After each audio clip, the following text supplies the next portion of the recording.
Welcome to Melbourne. I'm sitting here today after having walked around the city a bit. This being my second visit here. The last time was 19 years ago.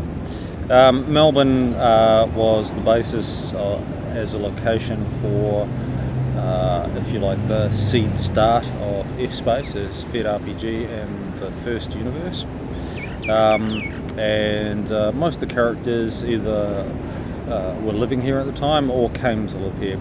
So most of those famous people included Jonathan Wolfe and John Dawn and a number of people like that, Debbie Harris, Jonathan Fortrain and others.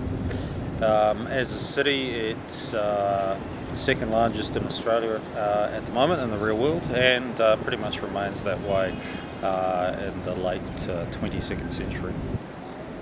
As a city, it's pulling down a lot of its old rundown areas at the moment and building new skyscrapers and modern shopping facilities, etc. Obviously, what's going to happen as the population increases, you get a lot of high-rise apartments and developments like that. In 100 years or so, it becomes rather run down, and there'll be a renaissance in building back with more traditional brick material.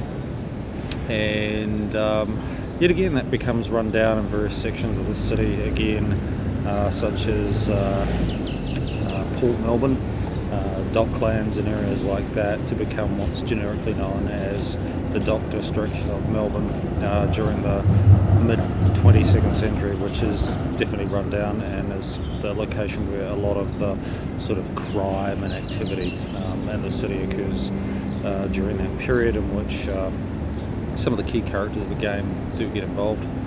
One of the biggest corporations that's Oceanian here is Saline Mining.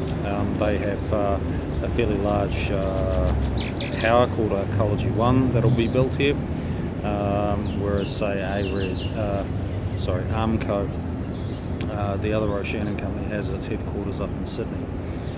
The other major corporation that will be here is ARES, originally the Martian Development Corporation, being an American-owned outfit, which later becomes owned by a variety of shareholders when they listed it on the stock market and privatise it. And it gets owned by a wealthy American family who eventually do move to Australia, and consequently, both due to some tax advantages and the major shareholder residing here, the headquarters get moved to Australia. And so it's a pretty busy, important city in the scheme of things in the F-Space universe. Major characters do live here. Jonathan Wolfe, being a ex-New Zealander,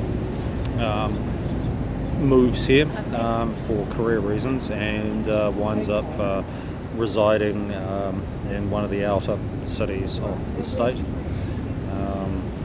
being Ballarat, largely because he can build a nice estate away from the bustling city for a growing family and things like that. John Dawn lives here as well. He gets what's called a box apartment out near Heidelberg for a while, and then later in Port Melbourne area he gets a large warehouse which he uses as a hangar for a ship for a while. But a lot of the central characters do eventually move away, family and other things, to other parts of Australia, the world, and sometimes off-world. So that's it from me. I've just had a good time walking around the city again. Been here for 11 days, and it's good to get reacquainted and see what the changes are of a city after 2 decades. When you actually live in a city, you do notice changes, but there's obviously that dramatic change when you revisit. And the skyline here has certainly changed. A lot more skyscrapers have been constructed in the last 2 decades. And I've compared it against photos I took of the skyline out from the zoo at that time. So it's quite striking the number of things that have been building, and a lot of skyscrapers that have been built here out by South Bank, South Gateway, are high-rise apartment complexes.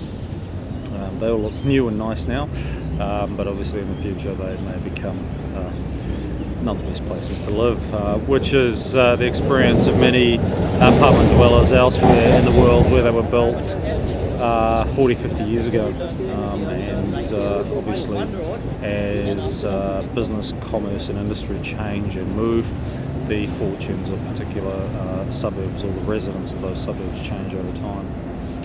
Anyway, thank you very much. I'll probably edit this down and we'll see where things go from there.